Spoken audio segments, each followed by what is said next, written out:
से आप जब स्टडी कर रहे थे तो उस समय कितने डाउट्स आपको होते थे? आप कितना फैकल्टी को अप्रोच करते थे?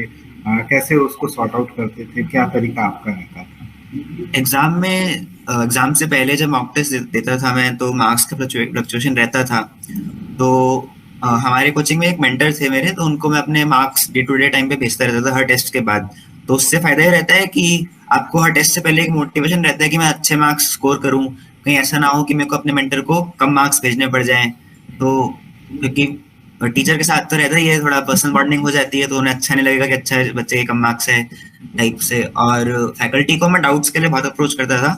फिजिक्स में मैं बहुत डाउट पूछता था। डाउट पूछना बहुत अच्छी बात है। क्लास में आपको जो डाउट आता है आप तुरंत पूछा करो। एकदम सब्जेक्ट को क्रिस्टल क्लियर रखना, और मतलब डाउट्स को एकदम मर्डर कर देना होता है। टीचर टीचर के साथ मिलके डाउट को डाउट रहने ही नहीं देना है। तो डाउट्स के लिए तो बहुत ज्यादा अप्रोच करना चाहिए टीचर्स को, और वही बच्चे रैंक लाते हैं जो टीचर्स के कांटेक्ट में रहते हैं, डाउट्स पूछते रहते हैं। उनको डाउट आना गलत बात नहीं है, डाउट बने रहने देना गलत बात है। डाउट को क्लैरिफाई ना करना गलत बात तो ड्यूरिंग स्टडी आपने भी बहुत सारा टेस्ट दिया होगा, वीकली टेस्ट या बाई फोर्टनाइटली या मंथली, इस तरह से, या चैप्टर वाइज, यूनिट वाइज। तो जब आगे जब आपकी प्रिपरेशन गई, जब आप अपने एग्जाम के पास थे, तो क्या ये प्रीवियस जितने क्वेश्चन पेपर आपने अटेम्प्ट किए हुए थे, क्या उनको भी कभी रिवाइज किया या उससे अपने प्रॉब्लम्स फाइंड आउट करने की कोशिश की, या टॉपिक्स में कहीं फेवर लिया वहां से?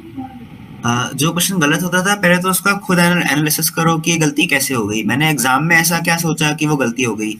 और मॉक टेस्ट देते समय एक जरूरी बात ये भी ध्यान रखनी चाहिए लोगों को कि वो अपना रफ वर्क संभाल के रखें। क्योंकि एग्जाम के समय हम ऐसी सिचुएशन में होते हैं कि हमारा दिमाग अलग तरह से चलता है। मान लीजिए कि फिजिक्स फिजिक्स का क्वेश्चन है। आप एग्जाम में उस क्वेश्चन को गलत करने के बाद केवल उसका सोल्यूशन ही मत देखो। आप ये देखो कि आपने एग्जाम में खुद उसे कैसे सॉल्व किया और वो एक्चुअल सोल्यूशन से कैसे अलग है। आप आपने एग्जाम में ये चीज क्यों सोची, एग्जाम में ऐसा क्या हुआ कि आपने गलत फॉर्मूला लगा दिया, एग्जाम में ऐसा क्या हुआ कि आप क्वेश्चन को गलत समझ गए।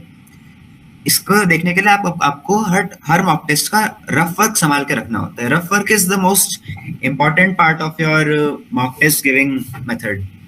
फिर आप देखो कि गलती क्या हुई। अगर आपको समझ में आ जाता है कि गलती क्या हुई तो अच्छी अच्छी बात है। अगर आपको कोई क्वेश्चन नहीं समझ में आता है कि मैंने इसमें क्या गलती कर दी, तो आप टीचर को दिखाओ कि मेरी ये गलती हो रही है। क्या मेरे पढ़ने के तरीके में गलती है या मेरा कॉन्सेप्ट वीक है। तो टीचर आपको बताएंगे कि ये क्वेश्चन, मतलब वो आपको डाउट सॉल्व करेंगे उस क्वेश्चन का। और इस सबको करने के बाद अगर आपका कोई डाउट बचता है तो उसको आप आगे बाद में कभी सॉल्व करने के लिए रख सकते हो, जो आपकी समझ और बढ़ जाए उसके लिए। मतलब टेस्ट का एनालिसिस करना तो जरूरी है ही।